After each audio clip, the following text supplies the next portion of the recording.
शंकराचार्य जी ने भज गोविंदम में उन्होंने कहा कि कैसे भी करो, योग से करो, भोग से करो, संग में करो, बिना संग के करो। फिर वो एक क्रोनोलॉजी बताते हैं, क्रम बताते हैं वो। सत्संगत्वे निस्संगत्वम, निस्संगत्वे निर्मोहत्वम, निर्मोहत्वे निश्चलतत्वम, निश्चलतत्वे जीवन मुक्ति। तो ये जो क्रोनोलॉजी उन्होंने बताई है, ये उन्होंने एक प्रिस्क्रिप्शन दिया है फास्टेस्ट लेन का कि ये अनिवार्य है, ये एब्सोल्यूट है। उन्होंने बताया है कि ये बेस्ट तरीका है या कोई चूज कर सकता है स्किप करने का। नहीं, आप चूज नहीं कर सकते। आप जान सकते हो कि अगर आप अपवाद हो तो आपके लिए कुछ और बेहतर होगा। देखो, जानना कि एक नियम बनाया गया है और मैं उस नियम का अपवाद हूं, एक बात है। और ये चुनाव करना कि जो नियम बनाया गया है साहब मैं तो पालन करूंगा नहीं इसका, चूज करना, ये बिल्कुल दूसरी बात है। क्योंकि जानोगे जब तो वो एक तल होता है, वो बोध का तल है, और नियम तोड़ना, इसका चुनाव करोगे, वो अहंकार का तल है। अहंकार को नियमबद्धता कब पसंद आती है? तो उसको तो तुमने अगर कह दिया कि आचार्य ने एक बात बताई है, चुनाव तुम्हें करना है, उस बात का अनुगमन करना है या नहीं, तो फिर चुनाव करने की ज़रूरत ही नहीं है, पहले ही पता है कि क्या चुना जाएगा। लेकिन साथ ही साथ जो कुछ भी कभी भी बताया गया है उसमें अपवादों का होना संभव है। लेकिन पहले आप देख लीजिए कि अपवाद हैं भी आप, क्योंकि अपवाद होते हैं लाख में एक, अपवाद होते हैं लाख में एक। लेकिन लाख में से 99,000 को लगता है कि हम ही अपवाद हैं। मैं कोई भी चीज़ लिखता हूँ या कहता हूँ तो उस पर लोगों का कमेंट आता है, नॉट एब्सोल्युटली ट्रू। वो ये नहीं कह रहे नॉट ट्रू, वो कह रहे हैं नॉट एब्सोल्युटली ट्रू। वो ये कह रहे हैं कि आपने जो बात कही वो सही है, लेकिन उसमें कुछ अपवाद भी होते हैं, निरपवाद नहीं है आपकी बात। एब्सोल्यूट होने का मतलब होता है निरपवाद हो जाना, सदा के लिए पूर्ण सत्य हो जाना। कह रहे पूर्ण सत्य नहीं है, आपकी बात लाख में से लागू होती है 99,999 लोगों पर कोई एक अपवाद हो सकता है, मैं उनकी बात मानता हूं। बात तो कोई भी पूर्णतया सत्य हो नहीं सकती ना। जो एब्सोल्यूट है वो शब्दों में कहाँ पकड़ा जा सकता है? तो अगर कोई कहेगा मेरी किसी भी बात को नॉट एब्सोल्युटली ट्रू, तो सही ही कह रहा होगा, मैं सहमत हो जाऊंगा। अब दिक्कत ये आती है कि वहाँ जितने हैं सबको ये लग रहा है कि ये जो बात कही गई है ये बाकी सब पे लागू होती है, हम ही भर अपवाद हैं। तो उसमें अगर 1000 लोग टिप्पणी करेंगे तो 1000 में से 990 यही कह रहे हैं कि बाकी सब पे लागू होती है, हम पर नहीं लागू होती, हम अपवाद हैं। आप अपवाद हैं या नहीं, ये जरा ईमानदारी से परखने की जरूरत है। जो क्रोनोलॉजी बताई इन्होंने, तो जो सेकंड स्टेज है, बोलते हैं कि सत्संगत्वम निस्संगत्व। तो मैं अपने संदर्भ में जब ये सोचता हूँ तो मैंने अकेले, मतलब भीड़ से दूर हट के अकेले टाइम स्पेंड करने की बहुत कोशिश करी और मुझे मज़ा आता है और मैंने किया है बहुत। और मैंने ज़्यादा, अगर मैं पीछे रिफ्लेक्ट करता हूँ तो मैंने ज़्यादा सत्संग में समय बहुत कम गुजारा है। और मुझे अभी महसूस होता है कि कुछ बेसिक्स इफ़ेक्टिव एक्टिविटी सोसाइटी में करने के लिए, क्योंकि बड़ों के आशीर्वाद से बहुत एक ऐसी पोजीशन में मैंने खुद को पाया है, मैं आ गया हूँ कि बहुत रिस्पॉन्सिबिलिटी ले ली है। ये जानवरों की बात कर रहे थे, I work for farm animal protection.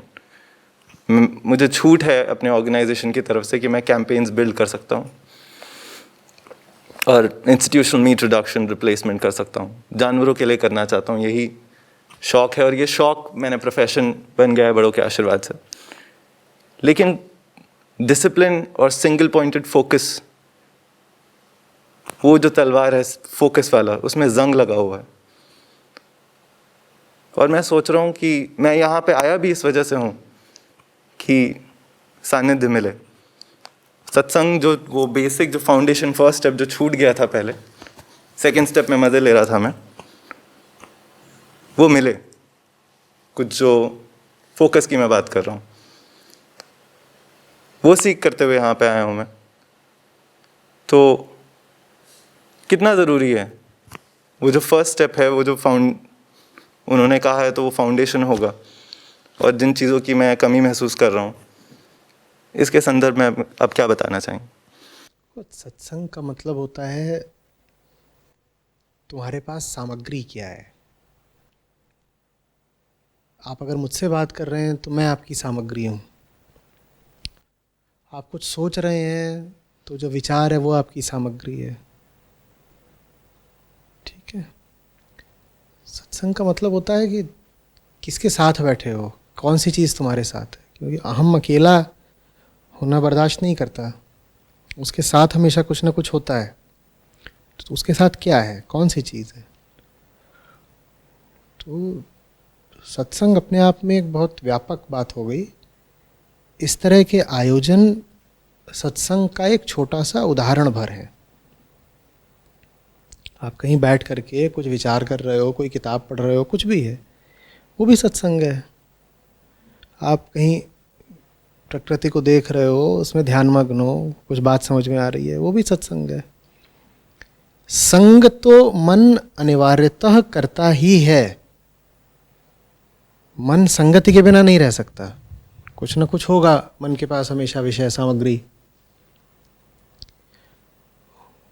कौन सी सामग्री है जिसका चयन किया, सही का किया तो सत्संग कहलाती है।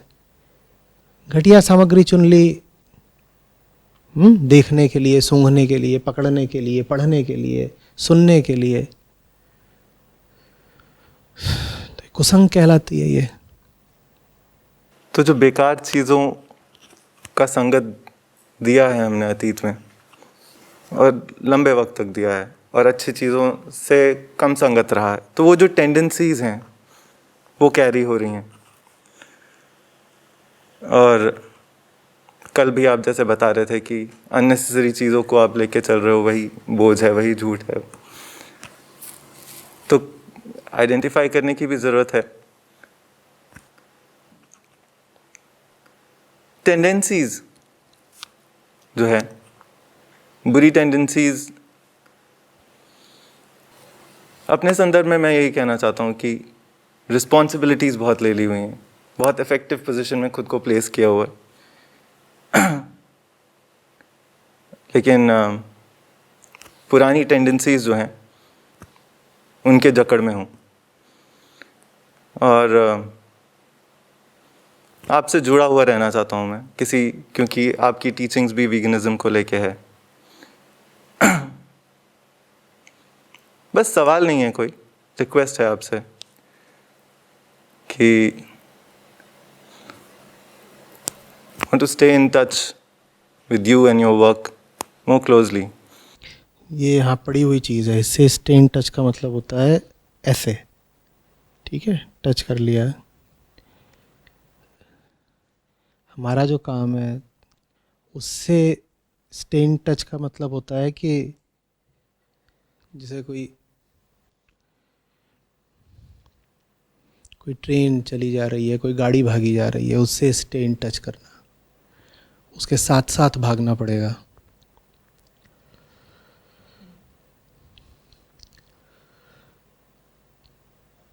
हम स्थिर नहीं है ना, बढ़ रहे हैं तेजी से किसी दिशा में। तो अगर साथ रहना है तो जिस गति से हम बढ़ रहे हैं उतनी ही गति से दौड़ना पड़ेगा। अगर ये सोचोगे कि तुम आज जहाँ हो वहीं रहे भी संपर्क में रहे आओगे, तो तो ऐसा नहीं हो पाएगा।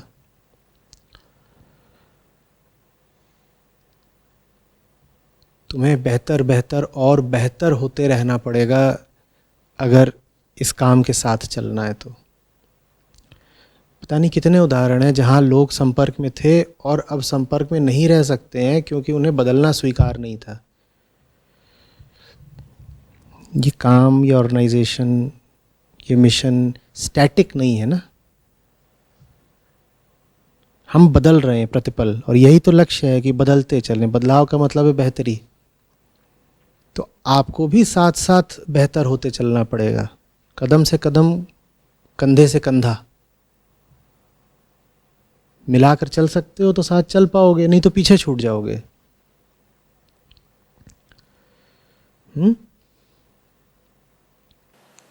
काम में फेलियर है समय बर्बाद करने की वजह से। मैं अपनी बात कर रहा हूँ, समय बर्बाद क्यों कर रहा हूँ? क्योंकि मुझ में कहीं सबकॉन्शियस माइंड में मेरे है कि मेरे पास है समय, बाद में हो जाएगा, प्रोक्रास्टिनेशन। लेकिन ये भी पता है कि समय तो है ही नहीं, बहुत कम समय है। ये अंदर डेप्थ तक कैसे उतारी जाए बात कि नहीं है समय? नाप करके। इस दुनिया में तो किसी भी चीज़ की सच्चाई जाननी है तो उसको नाप लो। सच अपरिमेय होता है, बाकी सब तो नापा जा सकता है। दुनिया में जो कुछ है भौतिक है, और जो भौतिक है उसको संख्या में नाप क्यों नहीं लेते? क्यों कल्पना करे जा रहे हो किसी भी चीज़ को लेकर के? आंकड़ों पे खेलो ना। दिन में घंटे कितने नाप सकते हो, कितना समय किस चीज़ पे लगाया नाप सकते हो, उसमें से क्या परिणाम रहा, कितनी उत्पादकता रही नाप सकते हो। दूध का दूध, पानी का पानी हो गया। दो गलतियां होती हैं, हम सच को नापने की कोशिश कर लेते हैं और भौतिक चीज़ों को नापने में आलस कर जाते हैं। जो नापा नहीं जा सकता उसको लेकर के तो हम सारी कहानियां बता देते हैं, बिल्कुल फीता लेके खड़े हो जाते हैं सामने कि एकदम नाप ही लेंगे। और जिसे नापना चाहिए रोज़ रोज़, उसको हम नहीं नापते। आलसी आदमी अपने घंटे नहीं नापता, मोटा आदमी अपना वज़न नहीं नापता, खर्चीला आदमी अपना बटुआ नहीं नापता, अहंकारी आदमी अपनी औकात नहीं नापता। जो चीज़ें नापनी चाहिए वो हम नापते नहीं हैं। नापने क्या निकल जाते हैं हम? आत्मा को नापेंगे, ब्रह्म को नापेंगे। बेहतर होना चाहते हो तो दिन प्रतिदिन की छोटी से छोटी चीज़ को नापा करो, आंकड़ों में, संख्याओं में। वो झूठ नहीं बोलते। बाकी तो कहानियाँ हैं, और कहानियों में तो बहुत झूठ होते हैं। आप बेशक किसी को बता सकते हैं आज मैंने बड़ा परिश्रम करा, ये तो कहानी है। कौन इसको काटे? बड़ा माने क्या, किसको पता? बात बहुत धुंधली सी है। लेकिन कितने घंटे क्या किया, जैसे ही वो सब आंकड़े सामने आएंगे तो फिर बात खुल जाएगी। इसीलिए आंकड़ों को बहुत सम्मान दिया करो, संख्याओं को।